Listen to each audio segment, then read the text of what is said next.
자, 2025년부터요, 여러분의 월세, 가게 운영, 그리고 부동산 세금까지 정말 크게 바뀝니다.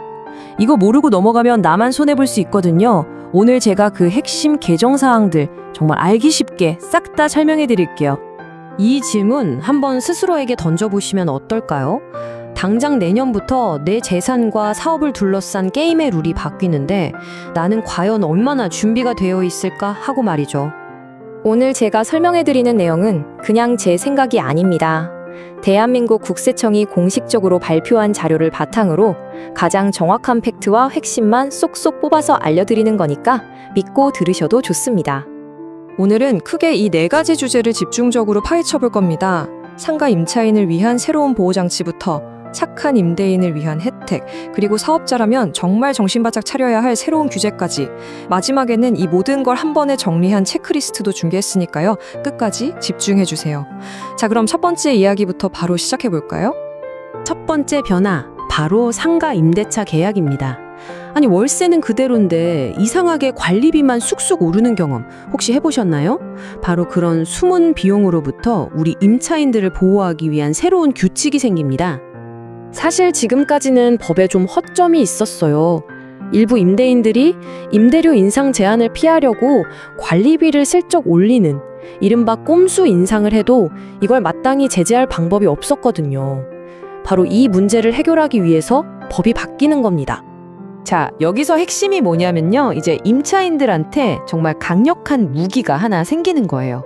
사장님, 관리비 내역서 좀 보여주시죠. 이렇게 당당하게 요구할 권리가 생긴 거죠. 그럼 임대인은요? 이제 계약서에 모든 관리비 항목을 투명하게 다 공개해야 되고요. 이 요구를 거부할 수도 없게 됩니다. 이 강력한 권한, 2026년 5월 12일부터 시작되니까 달력에 꼭 표시해 두셔야 합니다. 자, 이렇게 임차인 보호가 강화되는 한편 임대인을 위한 당근도 마련됐습니다. 특히 요즘 힘든 소상공인들을 돕는 착한 임대인이라면 이거 꼭 주목하셔야 할 세금 혜택 소식입니다. 바로 이 숫자 70%입니다. 이게 무슨 뜻이냐면요. 만약에 소상공인 임차인을 위해서 월세를 1,000만 원 깎아줬다? 그러면 그 중에 70만 원을 세금에서 돌려받는다는 뜻입니다. 와, 이건 정말 파격적인 혜택이죠. 물론 모든 분들한테 70%가 적용되는 건 아니에요. 연간 종합소득이 1억 원 이하라면 70% 혜택을 최대로 받으실 수 있고 1억 원을 넘는다면 50%가 적용됩니다. 그러니까 본인의 소득 구간을 잘 확인해 봐야겠죠? 원래 이 제도는 올해 말에 없어질 운명이었습니다. 그런데 다행히 경제 상황을 고려해서 2025년 12월 31일까지 딱 1년 더 연장이 됐습니다. 아직 기회가 남아있다는 아주 중요한 소식이죠. 자, 이제 주택을 가지고 계신 분들 집중하셔야 할 시간입니다. 특히 고가주택 임대와 종합부동산세, 이 2가지 분야에서 아주 중요한 변화가 있거든요. 이 새로운 세금 규칙을 이해하려면 먼저 간주 임대료라는 개념부터 알아야 해요. 아주 간단합니다. 전세 보증금 많이 받았으니까 그 돈으로 은행 이자라도 벌었을 거 아니에요? 그걸 월세 소득처럼 보고 세금을 내세요 하는 개념입니다. 자, 그럼 누가 이 세금을 내게 될까요? 핵심 키워드는 고가주택 2채, 그리고 보증금 12억입니다.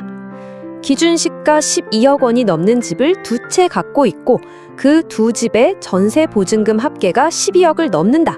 그럼 이제부터는 세금 대상이 되는 겁니다. 이 기준은 2026년부터 적용돼요. 이번엔 다주택자 분들께면 좀 숨통을 틔워줄 만한 소식입니다. 정부가 임대주택 공급을 늘리기 위해서 이제 단기 민간 임대주택을 종합부동산세 계산에서 빼주기로 했거든요. 그러니까 종부세 폭탄을 피할 수 있는 길이 하나 더 열린 셈이죠. 물론 아무 집이나 다 되는 건 아니고요. 몇 가지 조건을 따져봐야 합니다. 첫째, 아파트는 안 돼요. 둘째, 최소 6년은 임대를 줘야 하고요. 셋째, 가격 기준도 있습니다. 수도권은 공시가격 4억 원, 비수도권은 2억 원 이하여야 합니다. 이 혜택은 내년 2월 말부터 바로 시작됩니다. 자, 이제 마지막 핵심 주제입니다. 사업하시는 분들은 특히 더 집중하셔야 해요. 사업자 등록 규정이 더 까다로워지고 위반했을 때 내야 할 벌금이 훨씬 더 커집니다. 특히 전대차, 그러니까 가게를 빌린 사람한테 다시 공간을 빌려서 사업하는 경우 있잖아요. 이제 사업자 등록이 훨씬 까다로워집니다. 기존 계약서만 내면 되는 게 아니라 원래 건물주한테 이 사람한테 다시 빌려줘도 좋습니다 하는 동의서까지 받아야만 사업자 등록증이 나옵니다. 이것도 내년 2월 말부터 적용되니까 미리미리 준비하셔야 해요. 그리고 이제 정말 중요한 부분, 바로 가산세입니다. 다른 사람 이름 빌려서 사업자 등록하는 행위 있잖아요. 여기에 대한 처벌이 대폭 강화됩니다. 이게 얼마나 옳은 거냐면요. 기존에 공급가액의 1%였던 부가가치세 가산세가요. 내년부터는 정확히 2배, 2%로 껑충 뛰어오릅니다. 이건 그냥 뭐 숫자가 조금 올라가는 수준이 아니에요. 다른 사람의 이름 빌려서 사업하는 거, 이른바 명의대여는 이제 절대로 용납 안 하겠다는 정부의 아주 강력한 경고 메시지라고 봐야죠. 자, 오늘 정말 많은 정보가 쏟아졌죠? 머리가 복잡하실까봐 지금까지의 모든 내용을 한눈에 볼 수 있도록 최종 체크리스트로 정리해봤습니다. 이 표 하나만 기억하셔도 오늘 내용은 거의 다 챙겨가시는 겁니다. 주목할 점은요, 사업자 등록 강화나 명의대여 벌금 같은 규제들은 당장 내년 초부터 시작된다는 거고요. 상가 관리비 투명성 같은 임차인 보호 장치는 2026년부터 적용된다는 점입니다. 이 시간 차이를 잘 활용해서 계획을 세우셔야 합니다. 오늘 저희는 큰 그림을 그려드렸습니다. 하지만 각자의 상황은 정말 다 다르잖아요. 그러니까 실제 계약이나 세금 신고를 앞두고 계시다면 반드시 세무사나 변호사 같은 전문가분들과 상담해서 안전하게 진행하시기를 바랍니다. 자, 오늘 살펴본 이 변화들은요, 분명 누군가에게는 새로운 도전이 될 거고 또 다른 누군가에게는 새로운 기회가 될 겁니다. 이 변화의 파도 속에서 여러분이 가장 먼저 준비해야 할 것은 과연 무엇일까요? 오늘 이 분석이 그 첫걸음을 떼는데 조금이나마 도움이 되었기를 바랍니다.